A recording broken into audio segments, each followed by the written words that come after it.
તો વરસાદને લઈને વધુ એક અપડેટ મળી રહી છે, નજર કરીએ તેની પર। ગોધરા શહેરમાં 2 દિવસથી વરસાદી માહોલ જોવા મળી રહ્યો છે। ગોધરા શહેરમાં પણ વરસાદ વરસી રહ્યો છે।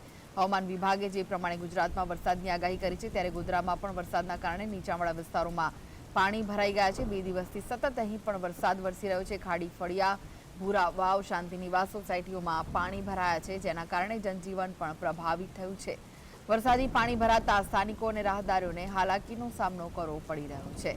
તો ગોધરામાં પણ 2 દિવસથી વરસાદી માહોલ છે। વરસાદ વરસતા અનેક જગ્યાએ પાણી ભરાઈ ગયા છે અને પાણી ભરાવાના કારણે લોકોને ભારે હાલાકીનો સામનો કરવો પડી રહ્યો છે। જે નીચાણવાળા વિસ્તારો છે ત્યાં રોડ રસ્તા પર પાણી ભરાઈ ગયા છે, વાહન ચાલકોને પણ તકલીફ પડી રહી છે। તો ખાડી ફળિયા, ભૂરા વાવ, શાંતિનિવાસ સોસાયટીમાં પાણી ભરાઈ ગયા છે, જેના કારણે ત્યાંના રહીશોને ભારે હાલાકીનો સામનો કરવો પડી રહ્યો છે।